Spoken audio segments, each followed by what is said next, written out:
I'm not going from a Bentley to a retired cop car. You really don't know who I am, and you're lucky I ain't coming down there to get that ass.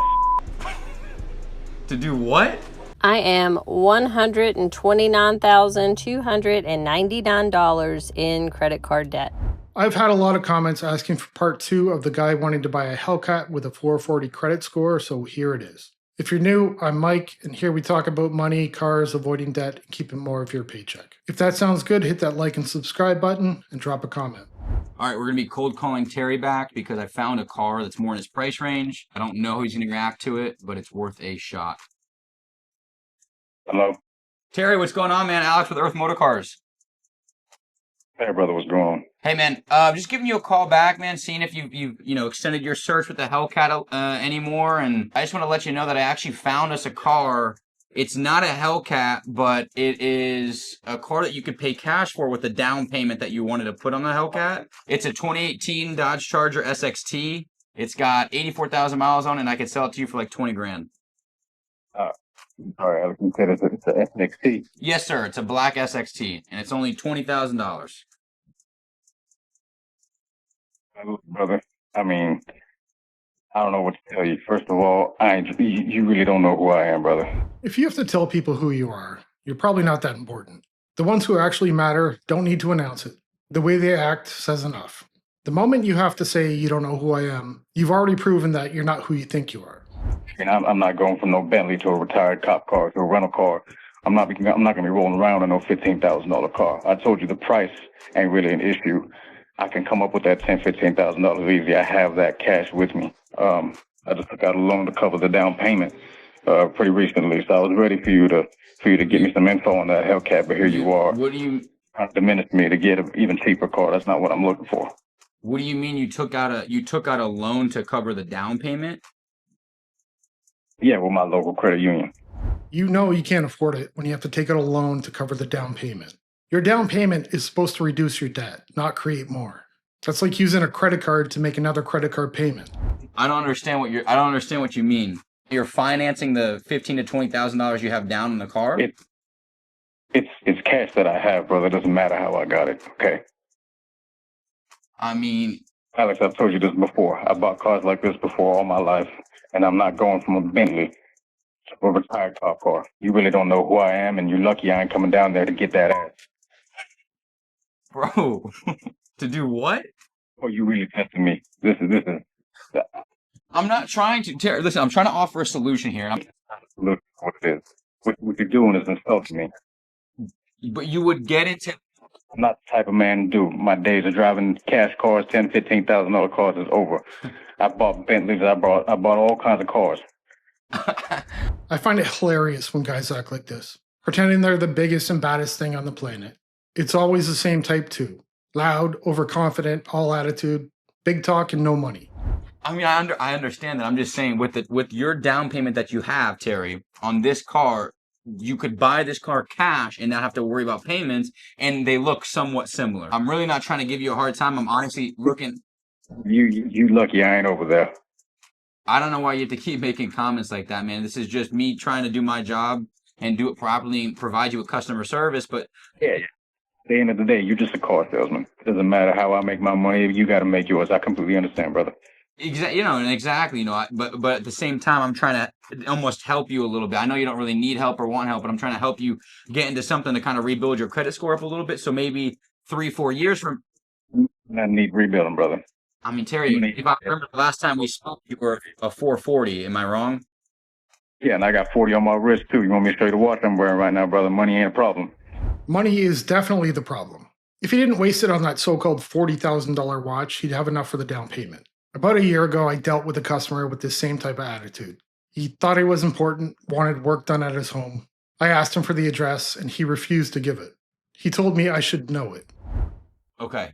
I mean, we've taken watches in on trade for cars. Do you want to trade the watch in plus cash? That'll get you closer. Absolutely, I can do that. That's something I can do for sure. I got a Cartier watch, iced out VS diamonds. You paid $40,000? Well, that's what I think it's worth. I ain't gonna tell you what I paid for it. Okay, so I mean, hypothetically, if we put a deal together, you would put the watch as a down payment plus the cash?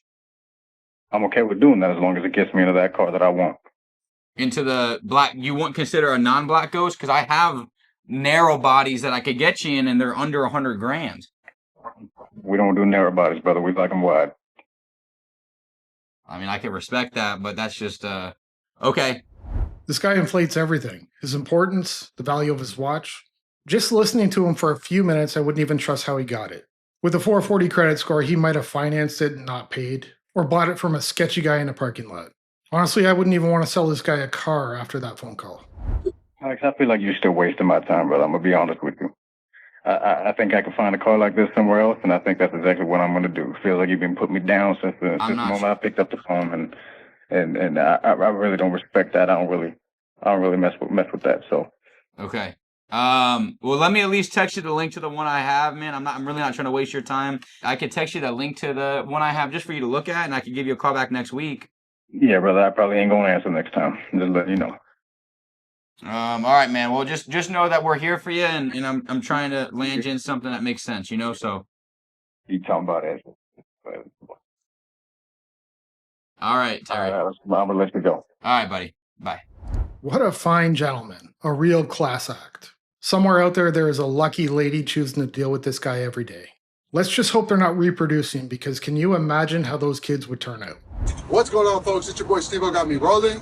Today, I got my dog Jay-Z approved on this 2023 Hemi Challenger. Man, how's your experience here today, bro? Hey, man, I'm going to tell y'all like this. You want to get rolling, come holler at Steve-O, man.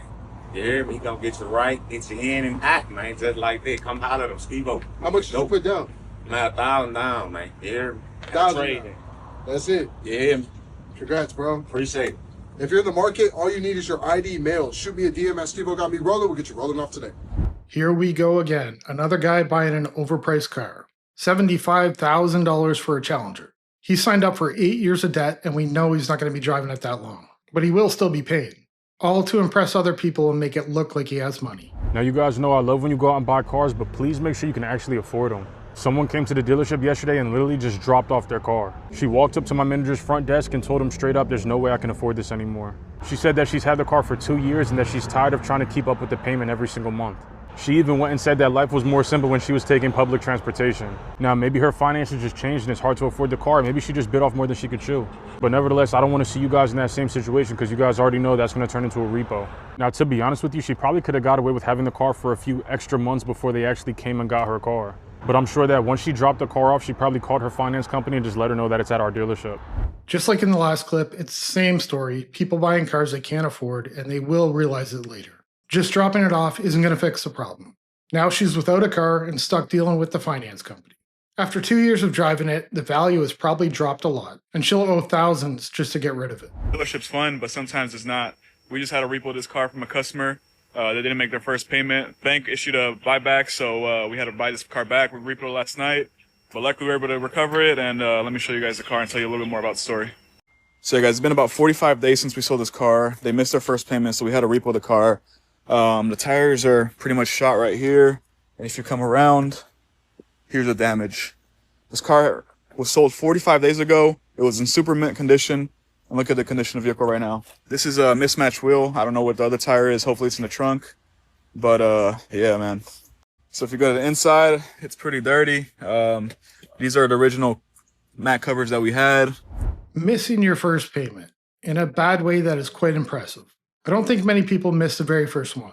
She probably realized right after signing she couldn't afford it, knew she'd lose it, and just didn't care. It's filthy inside. I don't know what that is. It kind of stinks as well. Bedazzled steering wheel. If you look at the back here, there's some trash.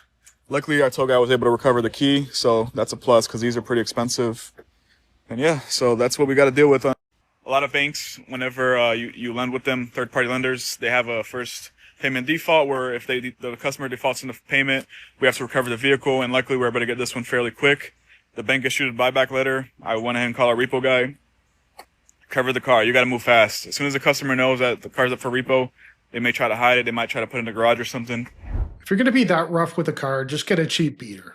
That is one of the best parts about having one. You don't have to worry about dents and dings. A scratch isn't going to ruin your day. And you don't need to spend hundreds or thousands fixing paint or bodywork. Do the basic maintenance and save yourself a fortune. I am $129,299 in credit card debt. No, unfortunately, this is not a joke. This is actually my real life and a bunch of poor decisions that came together. I wanted to start documenting my journey of getting out of this debt just in case it could help anybody else. So these are my credit cards, my husband's credit cards, and the total of $129,299 in credit card debt. Now, we also have a car loan. This doesn't include that. And a couple student loans doesn't include that. This is strictly credit cards, which looking back, like how in the world did they approve me for this? Like, I'm not saying it's their fault. It's definitely mine and my poor decisions, but damn. This is the highest I've seen before, $129,000 of credit card debt. That is debt that could take a lifetime to pay off. And for what? I bet there is not much to show for it. Living beyond your means and trying to impress others will only keep you in debt, and eventually you won't be able to keep up. I'm going to end the video here and ask you to hit that like and subscribe button. Drop a comment below. I will see you in the next one.